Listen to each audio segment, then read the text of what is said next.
मूकं करोति वाचालं पंगुं लंघयते गिरिं यत्कृपातमहं वन्दे परमानंदमाधवम्।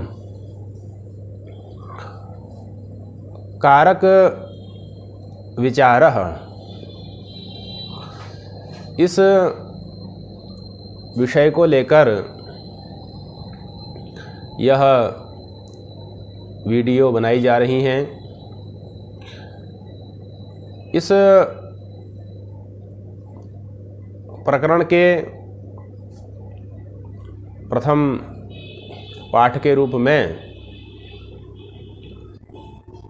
कारक का परिचय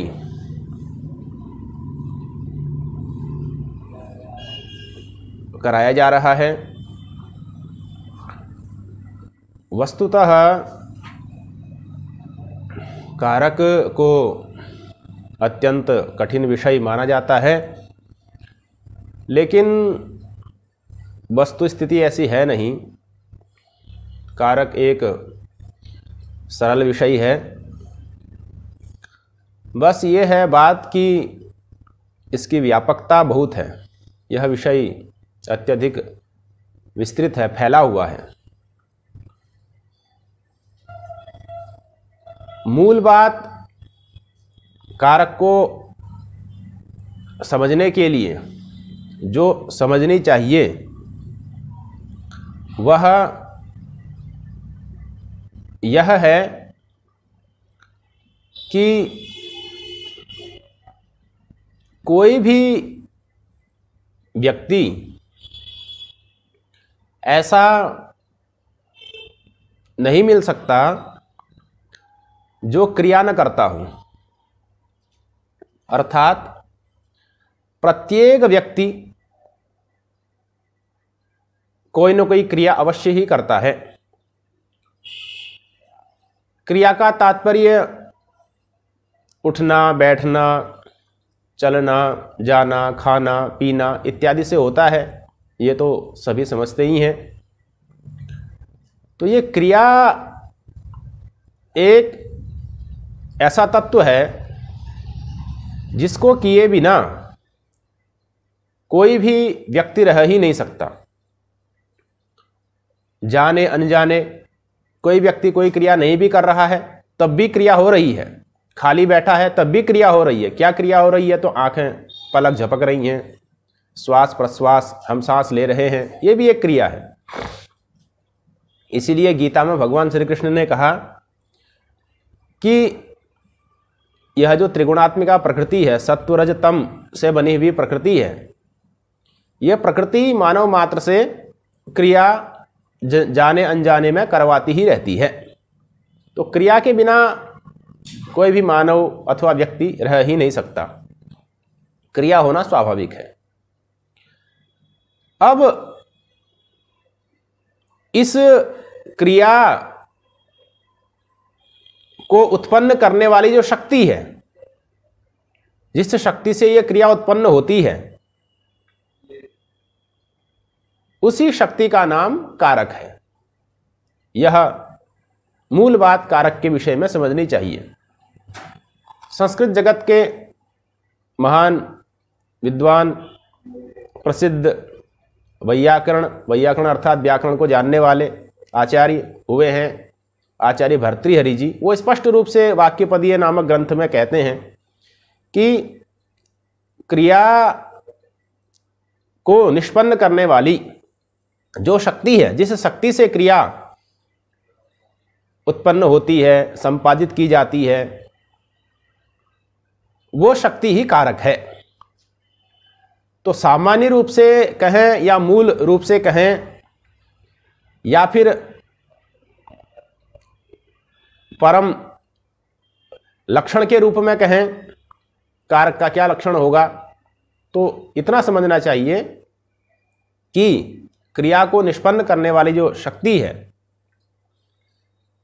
जिस शक्ति से यह क्रिया निष्पादित की जाती है, क्रिया संपन्न की जाती है, उसी शक्ति का नाम कारक है।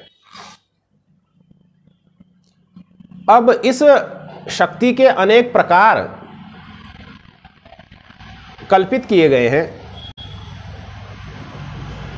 प्रधान रूप से 6 प्रकार माने गए हैं, जिनका नाम कर्ता, कर्म, करण, संप्रदान, अपादान और अधिकरण इस प्रकार से कहा जाता है। अब यहां पर भी कुछ मतभेद है अथवा पृथक विचारधारा चलती है कि क्रिया को निष्पादित करने वाली जो शक्ति है वह 4 प्रकार की है, 6 प्रकार की नहीं है। कौन कौन है? तो कर्ता, कर्म, करण और अधिकरण। इसमें एक तर्क ये भी दिया जाता है कि कर्ता, कर्म, करण, अधिकरण इन चारों में ही एक ही क्री धातु का प्रयोग हुआ है। कर्ता में भी क्री धातु है, कर्म भी क्री धातु से ही बनता है, करण भी क्री धातु से ही बनता है, अधिकरण भी क्री धातु से ही बनता है। इसलिए 4 ही तत्व हैं जो क्रिया के निष्पादक तत्व के रूप में, शक्ति के रूप में हमको समझने चाहिए। इन्हीं 4 को कारक भी कहते हैं, ऐसा उनका कहना है।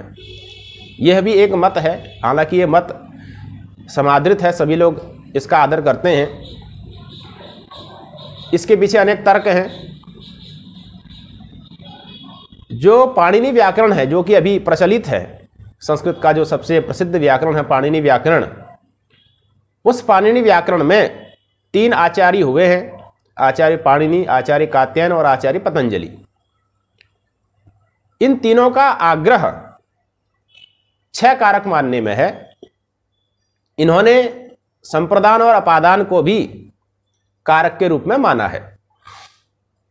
अब यहां पर विचार यह होता है कि जिन स्थितियों से अथवा जिस व्यवस्था से संप्रदान और अपादान को कारक माना जा रहा है, उस व्यवस्था से तो संबंध भी कारक बन सकता है, जबकि संबंध कारक नहीं है। संबंध को कारक नहीं माना जाता, लेकिन जो लोग ये कहते हैं कि 4 ही कारक हैं, 6 कारक नहीं है, संप्रदान और अपादान कारक नहीं है, उनका यह कहना है कि जिस व्यवस्था से संप्रदान और अपादान को कारक बनाया जा रहा है, उस व्यवस्था से संबंध भी कारक बन सकता है। तब तो 7 कारक कहने चाहिए, संबंध भी कारक के रूप में आना चाहिए। यह भी मत है, हालांकि यह मत आदरणीय है। इसीलिए फिर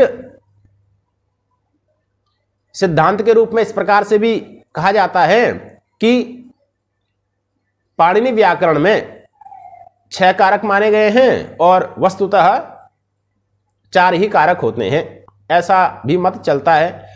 किंतु वर्तमान में प्रसिद्धि 6 कारकों की ही है, इसलिए हमको 6 कारक मानने चाहिए। इसमें आचार्य पतंजलि जी का, जो पाणिनि व्याकरण के प्रधान आचार्य हैं, उनका, अथवा जो मुनित्रय हैं, तीनों मुनि हैं, उनका भी समर्थन प्राप्त है। वह भी इस मत को मानते हैं। इसलिए 6 कारक होते हैं, यह जानना चाहिए, जिनके नाम बताए ही गए हैं। अब मूल रूप में इस वीडियो में यही बताया गया कि क्रिया को निष्पन्न करने वाली जो शक्ति है, उस शक्ति को ही कारक कहते हैं। वह 6 हैं। यद्यपि यह विषय बहुत विस्तृत है, कारक का परिचय देना एक वीडियो के माध्यम से संभव ही नहीं है।